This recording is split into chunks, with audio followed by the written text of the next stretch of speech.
Praise Lord, saints of God. Guys, it is such a joy for me to welcome you all to week number 3 of this amazing series called Back to Basics. But unfortunately, we've come to the last part of our prayer series that we've been meditating on. But I want to assure you one thing, what we're going to meditate today is absolutely vital. So don't forget to share this video with your friends and family, because I bet this message is going to liberate all who listens to it. Amen. So let's get straight into the Word of God. Let's look at Matthew chapter 6, and we're going to read from verse 5 in the NKJV translation. So here Jesus is talking to his disciples, and this is how it reads. He says, "When you pray, you shall not be like the hypocrites, for they love to pray standing in the synagogues and the corners of the street, that they might be heard by men. Assuredly I say to you, they have their reward." In other words, my friends, Jesus is asking us all a question. What is the intention behind your prayers? I mean, why do you pray? Why do you go into the presence of God to pray? Come on, do you pray just so that you can get stuff from God? Or are you praying your long prayers and intellectual, well-crafted prayers so that you shall be noted by people? Come on, what's the intention? What's the intention behind the videos that you're making, the covers that you are releasing on YouTube and Instagram and Facebook? What's the intention? Is it to reach the lost souls with the good news? Or is it just to become famous? Friends, I want to tell you, for God, the intention matters. That's why Jesus said, disciples, don't be like those religious folk who are just praying just so that they might become famous. Jesus is saying, don't be like them. Don't look at prayer as a religious duty, my friends. Because we learned in the previous 2 videos that prayer is something that flows from a place of intimacy that results in bonding between the creature and the Creator. Amen. See, now I understand why Paul says pray without ceasing. Come on, if we look at prayer as a religious duty, where we say, okay, I'm going to pray from this time to this time, and now all of a sudden one day you couldn't pray from this time to this time and you become guilty about it. See, come on. Paul says don't look at prayer as a religious duty, because if you do that, you can't pray without ceasing, and definitely that's not going to result in bonding. Amen. So that is so vital, my friends. Don't look at prayer as a religious duty. Let's continue reading. But when you pray, this is verse 6. Go into your room, and when you have shut your door, pray to your Father who is in the secret place, and your Father who sees in secret will reward you openly. My friends, Jesus is telling us, when you and I pray, get into your room and shut the door. Friends, I want to tell you, the shutting of the door is symbolic to shutting off of any distraction that might distract you. Come on, let's admit it. In our generation, one of the greatest distractions we have is this thing right here, the mobile phone. I don't know about you, but whenever I would get to prayer, not now, previously, whenever I would get into prayer, my phone would just ring with some notification, or somebody would just give me a call, and now my mind would be so lost in the curiosity to find out who sent me a message or who called me. And then all of a sudden, prayer gets messed up. Amen. Because that was a distraction right there that I did not recognize. See, for some of us, it might be a movie time we scheduled with our friends, or a hangout time with your best friend. Do you know something? Even the duties that we consider our responsibilities can serve as distractions. I know that might sound strange for some of you, but I want to prove it through the Word of God. See, there is an incident in the Bible, where Martha, Mary, and Lazarus are hosting a party in their house for Jesus and his disciples, because Jesus just rose Lazarus from the dead. And so here Martha is busy in the kitchen, preparing lunch for Jesus and his disciples. I know it's not mentioned lunch. That's my version. So she's busy preparing lunch for Jesus and his disciples. But Mary, on the other hand, is just sitting at the feet of Jesus, just gazing at his beauty. Like she's stuck up on every word that is falling from the mouth of Jesus. Like she's like, wow. So lost in awe and wonder of his majesty. And so Martha speaks up and tells Jesus, Jesus, aren't you even concerned that my sister is just sitting at your feet and not helping me out in the kitchen? But I love the way Jesus responds. Jesus said to Martha, Martha, you don't understand. What Mary is receiving is so vital, and that will not be taken away from her. But as for you, you are distracted. Come on, Jesus told Martha that she was distracted by her so-called duties. But Mary, she was receiving gems from the kingdom of heaven through the mouth of Jesus. And Jesus said that intimacy that we are sharing shall never be taken from her. Friends, there's something so vital for us to learn here, my friends. Amen. So let's introspect and see what might serve as distractions to our prayer life. And let's take them all out. Amen. Friends, I want to draw your attention to a very beautiful incident in the Bible, which is in Genesis chapter 32 verses 9. Amen. Let's read that. But before we read that, I want you to write this down and I'll explain what it means. What you do in the secret place will determine your outcome in the public place. Come on, write that down. Your public place outcome is dependent on what you do in the secret place. Okay, so now let's go to Genesis 32 verse 9. So this is a very famous incident, where Jacob is getting ready to meet his brother Esau. Okay, so previously, a few years back, Jacob cheated Esau, took his birthright, took his blessing, and now Jacob is going to meet his brother after so many years. And so Jacob sends his messenger to Esau, and the messenger goes and meets Esau, and he comes back to Jacob with a terrifying news. And the messenger says, Jacob, you know what? Esau has already left with several men to come and meet you.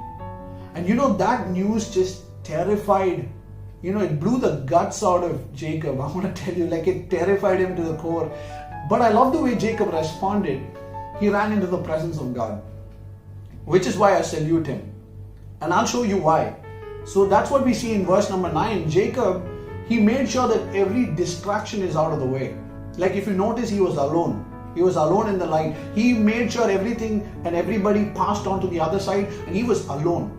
And he began to converse in the presence of God. And if you notice his prayer, it's so profound. He says, God, I know that you are the God of my father Isaac and Jacob. I'm sorry, not Jacob, Abraham and Isaac. And he says, God, you told me that you would make my descendants as vast as the sand on the seashore. You told me this, you told me that. And Jacob begins to remind God of the promises he made over Jacob. Friends, I want to tell you something. Sometimes it's so important for us to rehearse the promises in the secret place, not as a way of trying to remind God because he forgot. No. But when we rehearse the promises that God made over us, God becomes magnified in our lives.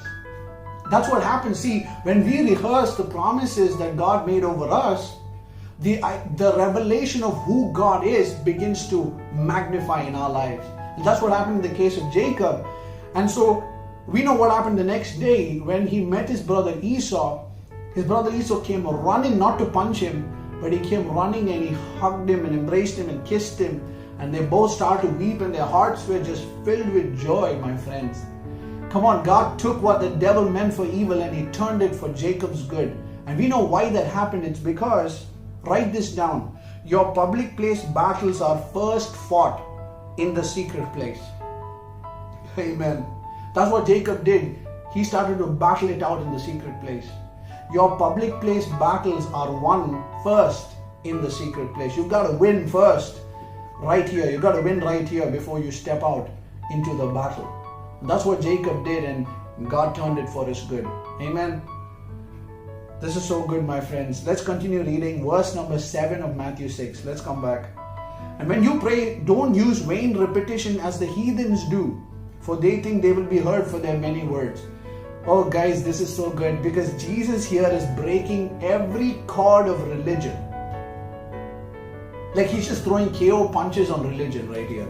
And he's saying it's not about your long prayers. Guys, I need you to understand, it's not the quantity time you spend in the secret place, but God is more concerned about your quality time. Amen. See, God is not concerned about how intellectually you can pray or how well-crafted prayers you can pray.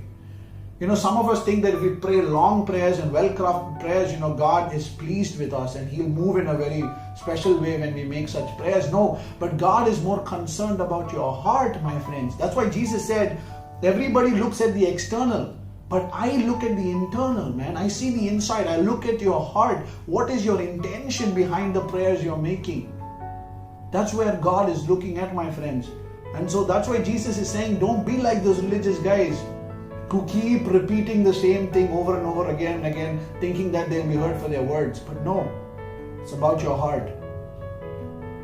Friends, when we go to verse 9, we're getting into the Lord's Prayer. And I know pretty much all of us, we know the Lord's Prayer by heart. But let's read this in the Passion Translation. And I want to tell you, it'll change your life.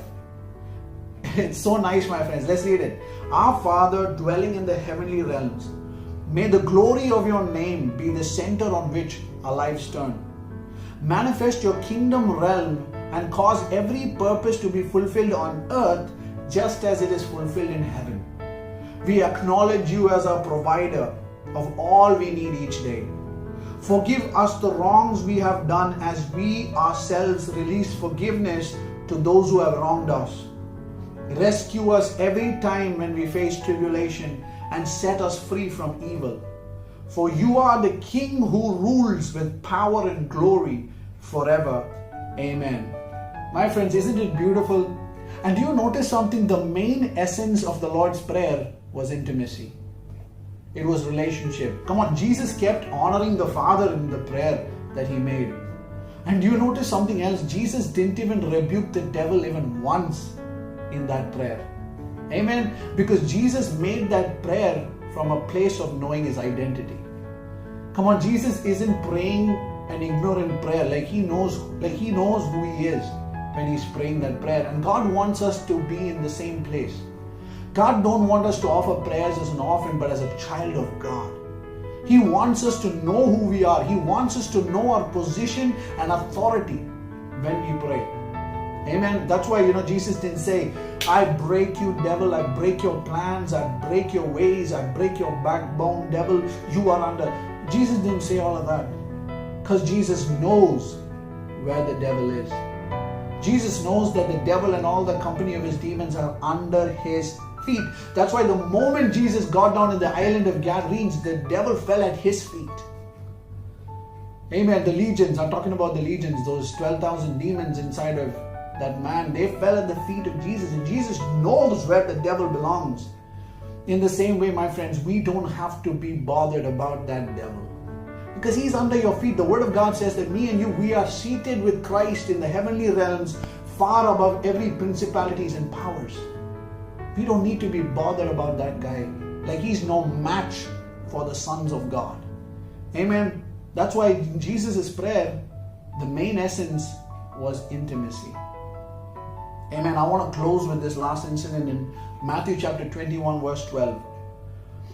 Here Jesus is clearing the temple. We know that in the temple the people were just selling goods and Jesus came, he whipped all those goods and he cleared the temple and he says something so beautiful. He says, my temple shall be called a house of prayer, but you have made it a den of thieves.